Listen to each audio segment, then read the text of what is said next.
Hi అండి, welcome to మాయా రుచులు. ఈరోజు రెసిపీ వచ్చేసి ఎంతో టేస్టీగా ఉండే పాలక్ పన్నీర్ కర్రీ అండి. ఇదే ప్రాసెస్లో చేసుకోండి, మీకు చాలా బాగా కుదురుతుంది. చపాతీలోకైనా, పరోటాలోకైనా, బటర్ నాన్లోకైనా చాలా టేస్టీగా ఉంటుందండి. ఈ రెసిపీ ఎలా చేసుకోవాలో ఇప్పుడు వీడియోలోకి వెళ్ళిపోదాం.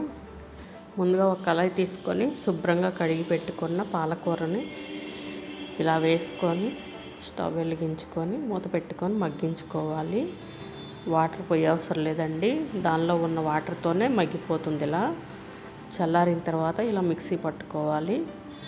మొత్తం ఇలా మిక్సీ జార్లో వేసుకొని దీనిలోకి 2 పచ్చిమిర్చి కట్ చేసుకొని వేసుకోవాలి. వేసుకొని కొద్దిగా వాటర్ పోసుకొని గ్రైండ్ చేసుకోవాలండి.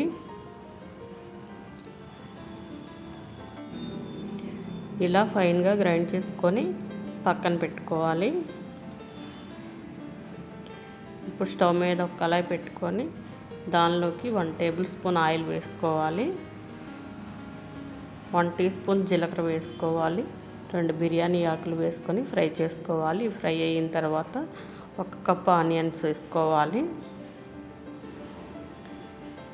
ఆనియన్స్ వేసుకొని ఇలా గోల్డెన్ కలర్ వచ్చేదాకా ఫ్రై చేసుకోవాలి. ఇప్పుడు మిక్సీ పట్టుకున్న పాలకూర పేస్ట్ని వేసుకోవాలి. వేసుకొని ఇలా మిక్స్ చేసుకోవాలి. మిక్స్ చేసుకొని దీనిలోకి 1 టీ స్పూన్ అల్లం వెల్లుల్లి పేస్ట్ వేసుకొని ఇలా మిక్స్ చేసుకోవాలి. 2 నిమిషాలు మగ్గించుకోవాలి. ఇలా గంటితో తిప్పుకుంటూ ఇప్పుడు 1 టీ స్పూన్ కారం వేసుకోవాలి. 1 టీ స్పూన్ ధనియాలు, చెక్క, లవంగాలు, జీలకర్ర ఫ్రై చేసుకొని మిక్సీ పట్టుకున్న మసాలా వేసుకోవాలి. గంటితో ఇలా తిప్పుకోవాలి. తిప్పుకున్న తర్వాత ఇప్పుడు 1 టీ స్పూన్ కసూరి మెతిని తీసుకొని ఇలా నలుపుకొని వేసుకోవాలి. కసూరి మెతి వేసుకోవడం వల్ల మంచి ఫ్లేవర్ఫుల్గా ఉంటుంది. 1 టీ స్పూన్ వేసుకోండి. ఇలా వేసుకొని గంటితో మిక్స్ చేసుకోవాలి.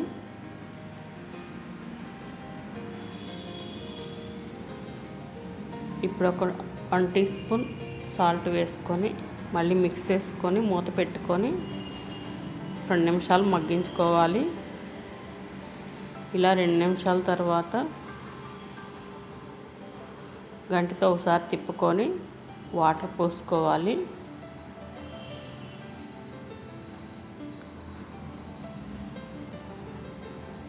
ఇలా 1 గ్లాస్ వాటర్ పోసుకొని గంటితో మిక్స్ చేసుకోవాలి.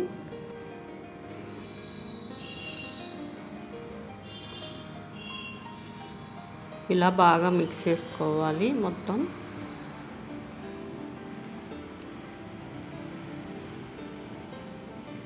మూత పెట్టుకొని 2 నిమిషాలు ఉడికించుకోవాలి.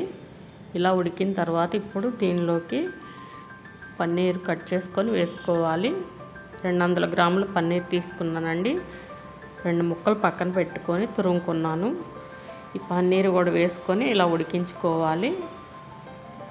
ఇప్పుడు మూత తీసి దీనిలోకి 2 టీ స్పూన్లు నెయ్యి వేసుకోవాలి. ఇలా గీ వేసుకొని ఒకసారి మెల్లగా అలా తిప్పి మళ్ళీ 2 నిమిషాలు మూత పెట్టుకొని ఇలా ఉడికించుకోవాలి. ఉడికిన తర్వాత ఇప్పుడు తురిమి పెట్టుకున్న పన్నీర్ కూడా వేసుకొని మెల్లగా మిక్స్ చేసుకోవాలండి. ఇలా పన్నీర్ ముక్కలు 2 తురిమి వేసుకుంటే చాలా టేస్టీగా ఉంటుంది. మీరు కూడా ఒకసారి ట్రై చేసి చూడండి, చాలా బాగుంటుంది. ఎంతో టేస్టీగా ఉండే పాలక్ పన్నీర్ కర్రీ రెడీ అయిపోయింది. మీరు కూడా ట్రై చేసి మీకు ఎలా వచ్చిందో కామెంట్లో చెప్పండి. మా ఛానల్ని like and share and subscribe చేసుకోండి. మీ ఫ్రెండ్స్కి, ఫ్యామిలీ మెంబర్స్కి షేర్ చేయండి. Thank you for watching.